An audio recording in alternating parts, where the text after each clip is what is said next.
The search for a solution to the conflict in the Middle East continues. Dozens of members of Congress this morning heard firsthand about the significance of Judea and Samaria, or as the legacy media and the United Nations calls it, the West Bank. Well, members of Congress gathered to hear firsthand why America must support Israel's right to declare sovereignty over Judea and Samaria. And who better to make the case than the governor of Samaria? Joining me now in studio is Governor Yossi Dagan, who is the head of the Shomron Regional Council in Israel. Governor Dagan, welcome to Washington Watch. Thanks for joining me. Thank you very much. All right, members of Congress this morning seem to understand the importance of Judea and Samaria, the biblical heartland. First of all, I must share with all friends that show us now our appreciate about what you, personality, Tony, and your organizers are doing. It's so important for the state of Israel, for all the people in the state of Israel, and especially for the pioneers who built the Bible in Judea and Samaria.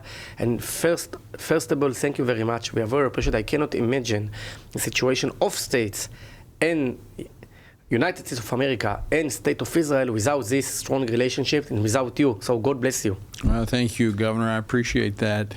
The reality is Judea and Samaria, really the heart of, not just geographically, it's the heart of Israel, but when we talk about what we read in our Bible, 80% of the events occurred in the area that you represent.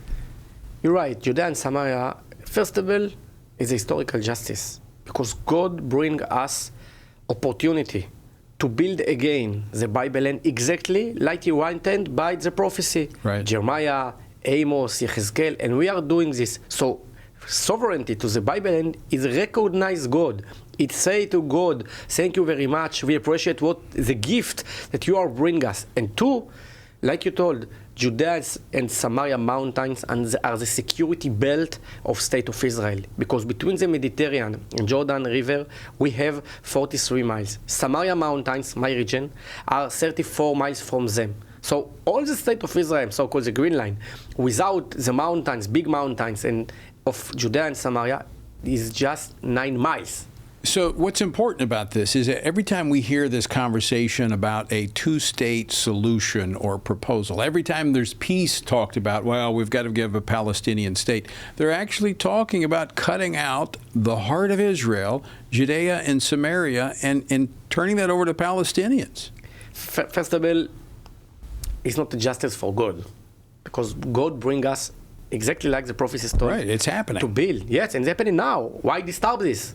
And two, October 7 is a proof what is two-state solution. Because Gaza Strip, after we was stupid, and we evacuated and destroyed our communities and towns. In 2005. Yes, and Gaza Strip was a Palestinian state without IDF, without Jews. Judenrein, like in German. Right. Judenrein, without Jews, just Muslims, their control.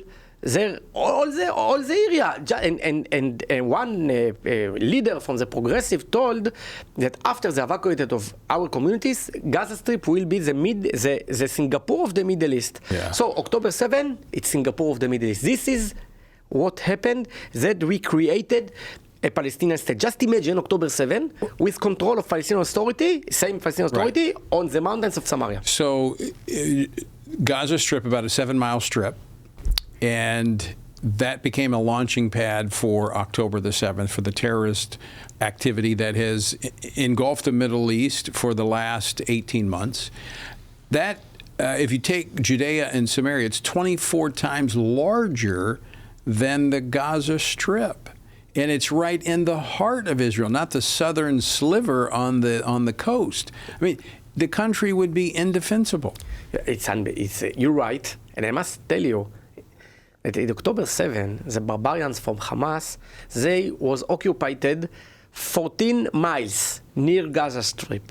And all the Green Line, under the mountains of Samaria, it's not like the situation in the south near Gaza Strip. 9 miles under these mountains, and the Palestinian authorities, they have a strong army, so-called police. Unfortunately, generals from IDF army, from the another government of the United States, not Trump, of course.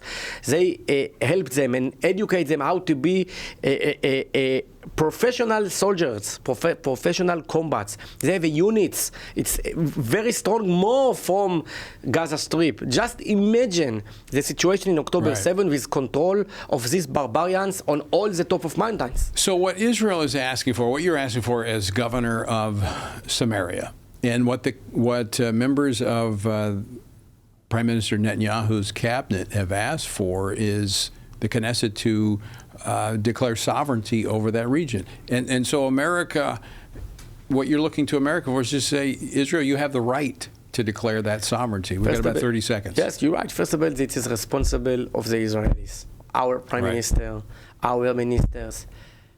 We need your help to educate to all the people in the world and also the leaders here in states how it's necessary to Israel, and because this are necessary to the United States. Well, we need help because we are your envoyed in the Middle East, in the Islamic Middle East, and we need support in this issue, recognized for this issue. We can do this before, we can do this without, but with recognized for the United States, of course, is better.